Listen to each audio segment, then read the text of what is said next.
araw na naman po sa lahat ng mga ka-DA sa buong Pilipinas. Ngayong araw mayroon na naman po tayong surplus unit review. Sa mga baguhan po at hindi pa po nakapag-subscribe sa aming YouTube channel, paki-like, share, and subscribe sa aming YouTube channel at huwag po natin kaligtaang pindutin ang bell button para ma-notify po kayo at maging updated sa aming mga latest video updates. So ngayong araw po mayroon po tayong DA64V o yung mas kilala po natin sa basag na Suzuki Transformer Van. So stay tuned lang po tayo at sasabihin ko po ang price ng ating unit. Ito po yung mayroong 660cc K6A engine, 12 valves. So check po natin yung interior.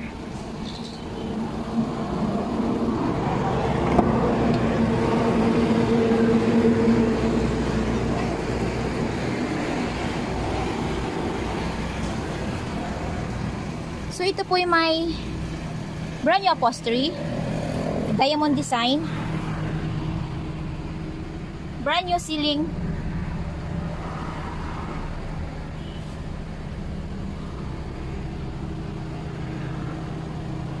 at syempre yung ating makinis at malinis na converted dashboard. Ito po yung may LCD touchscreen din po with back camera. This is automatic transmission. Ito yung gear. Aircon po ang ating unit. Ito po yung charger socket, glove box,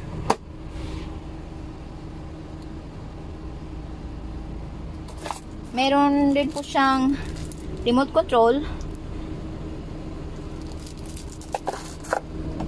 kanyang bottle holder, meron po siyang ashtray,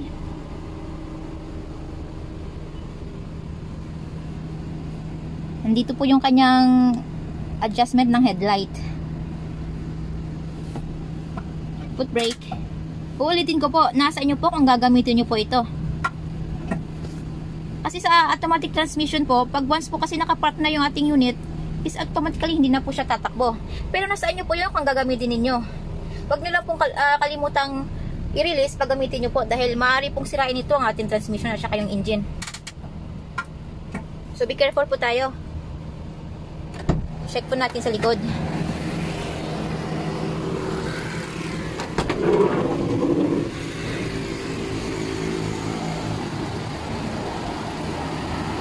Yung ating seat po is folded. Hihilain lang po natin to. Pwede na po natin kupiin. Ito po yung kanyang child's lock, lock, unlock.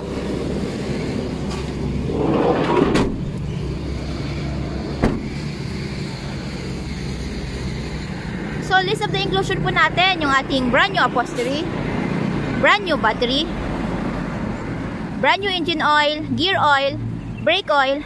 Bago din po ang spark plugs nito. Kasama na din po sa list of inclusion natin ang ating free spare tire, jack at saka wrench. Check po natin yung compartment area.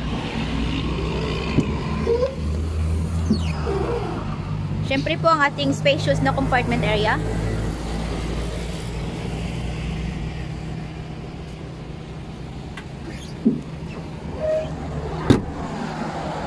Available po tayo sa made to order basis.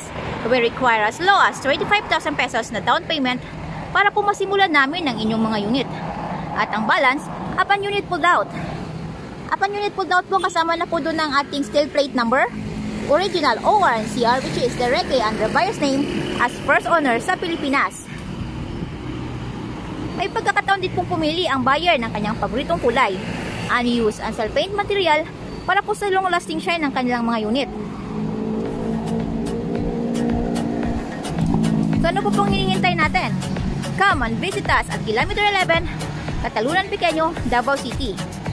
Maaari din po nyo kaming kontakin through our Facebook page, Raihan Megjudosya Trading, at R&R Surplus Multicabs and Trucks. At maaari din po ninyong kaming tawagan sa mga numero na nasa inyong mga screen. So ang price po natin sa unit po natin today ay nagkakalahaga ng 210,000 pesos. All in na po yun, wala na pong hidden charges. So So tara po, subukan natin.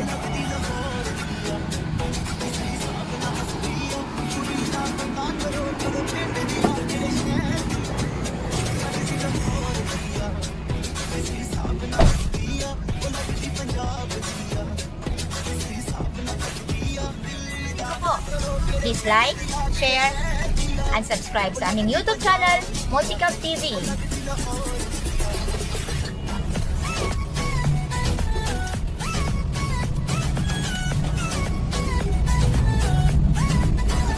Magkita-kita po tayo ulit para sa ating panibagong surplus unit review. From same place, same channel. So stay tuned lang po tayo. Maraming salamat po. Ingat po tayo lagi.